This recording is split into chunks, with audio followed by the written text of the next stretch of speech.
Dalam debat calon presiden kelima, calon presiden nomor urut 1 Anies Baswedan dan calon presiden nomor urut 2 Prabowo Subianto telah mengumumkan niat mereka untuk mengusulkan pembentukan Kementerian Kebudayaan baru dalam susunan kabinet pemerintahan. Usulan ini menggarisbawahi pentingnya perlindungan dan pengembangan warisan budaya serta keberagaman di Indonesia. Dalam ajang debat Capres kelima, Anies Baswedan calon presiden nomor urut 01 menyoroti pentingnya pelestarian dan pengembangan kebudayaan Indonesia dengan mengusulkan pembentukan Kementerian Kebudayaan sebagai entitas tersendiri.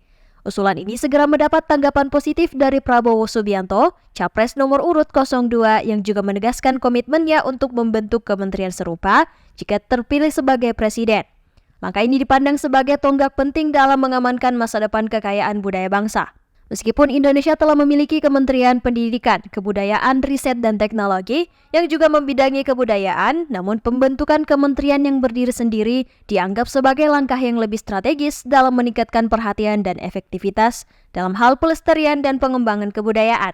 Sejauh ini, bidang kebudayaan di Kemendikbudristek diatur berdasarkan Perpres nomor 62 tahun 2021 yang menetapkan tugas dan fungsi yang meliputi perumusan dan pelaksanaan kebijakan di bidang kebudayaan, perfilman, kesenian, tradisi, sejarah, cagar budaya, permusiuman, warisan budaya, dan aspek-aspek kebudayaan lainnya.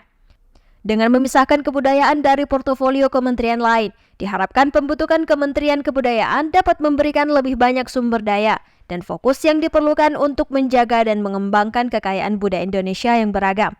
Dalam wacana ini, penting untuk mencatat bahwa respon dari berbagai pihak terhadap usulan ini cukup beragam, dengan beberapa menyoroti potensi manfaat yang besar, sementara yang lain mengkhawatirkan potensi birokrasi tambahan dan pengeluaran yang terkait dengan pembentukan kementerian baru ini.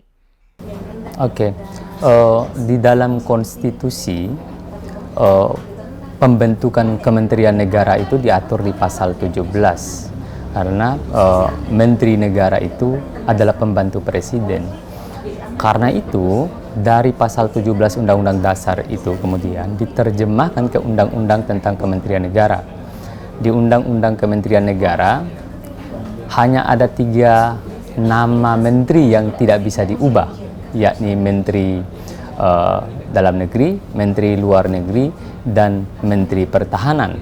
Inilah 3 menteri inilah yang kalau Presiden dan Wakil Presiden mangkat atau tidak bisa menjalankan kewenangannya secara bersamaan, misalnya tiba-tiba, bukan minta-minta ya, tiba-tiba ada kecelakaan pesawat secara bersama-sama mati berdua, maka hanya 3 menteri ini yang akan mewakili atau yang akan menggantikan posisi mereka secara bersama-sama. Karena itu namanya tidak boleh dilakukan perubahan. Menteri Dalam Negeri, Menteri Luar Negeri, dan Menteri Pertahanan. Lalu kan di Undang-Undang Kementerian Negara ada 3, jadi ada 3 urusan gitu.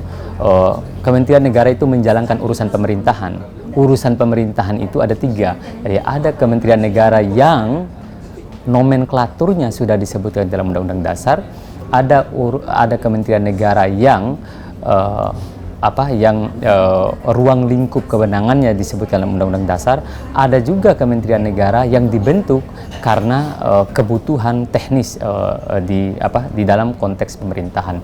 Maka jika ada kementerian yang mau dibentuk misalnya, atau yang mau diubah, atau yang mau dilebur, bisa saja. Dan saat ini ada 34 kementerian, 4 kementerian koordinator, dan 30 kementerian teknik. Nah, dari 34 kementerian itu kan hanya berdasarkan kepres, sebenarnya keputusan presiden.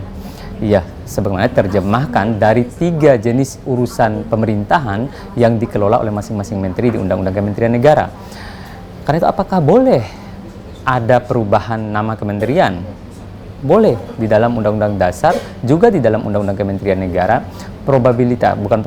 Peluang untuk itu, peluang untuk mengubah, menggabungkan, atau membuat nomenklatur kementerian baru tidak menjadi soal. Makanya dulu kita misalnya Kementerian Pendidikan diubah namanya, tetapi perubahan nama itu memang harus melalui persetujuan DPR. Kayak ada rapat BAMUS, Badan Musyawarah DPR, nanti yang akan, atau rapat di DPR yang memastikan bahwa ada kementerian baru yang yang dibentuk, atau peleburan misalnya Kementerian Pendidikan mau dipisah, hanya ada Kementerian Kebudayaan sendiri, itu bisa dilakukan secara hukum, secara normatif, secara undang-undang itu bisa dilakukan. Oke. Tidak juga tidak rumit sebenarnya kalau Presiden mau, kemudian DPR sama-sama mau, prosesnya bisa singkat, bisa tidak sampai cuma beberapa hari kalau kemudian itu, tetapi kan rasio legis, kenapa itu harus diubah? Rasio legis kenapa harus ditambah? Atau rasio legis atau rasio hukum kenapa itu harus ada kementerian itu? Itu alasan itu mungkin yang mesti diperkuat, sehingga nanti ketika dibawa ke DPR untuk diminta persetujuan, Presiden bisa menjelaskan secara konseptual kenapa dia butuh Kementerian Kebudayaan misalnya. Apakah ini terkait dengan merosotnya nilai-nilai kebudayaan di tengah-tengah kita sehingga perlu ada Kementerian Kebudayaan dan seterusnya. Itu saya kira alasan-alasan politik yang mesti disampaikan oleh Presiden apabila nanti Presiden terpilih memang betul-betul punya political will untuk mendorong pembentukan Kementerian Kebudayaan. Saya pikir ini hanya soal efektivitas manajemen pemerintahan. Kalau mungkin ada urusan kebudayaan yang selama ini tidak tercover di Kementerian Pendidikan karena terlalu banyak yang harus dia urus jabatan dosen lah, urus inilah, urus itu, dan seterusnya, guru dan seterusnya, terlalu banyak dia urus, maka mungkin itulah ada ide untuk mendorong terbentuknya Kementerian Kebudayaan.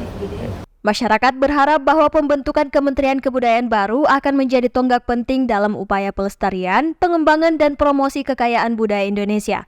Dengan demikian, harapan masyarakat adalah agar kementerian baru ini dapat berperan secara efektif dalam memperkuat identitas nasional dan mengangkat kekayaan budaya Indonesia ke panggung dunia.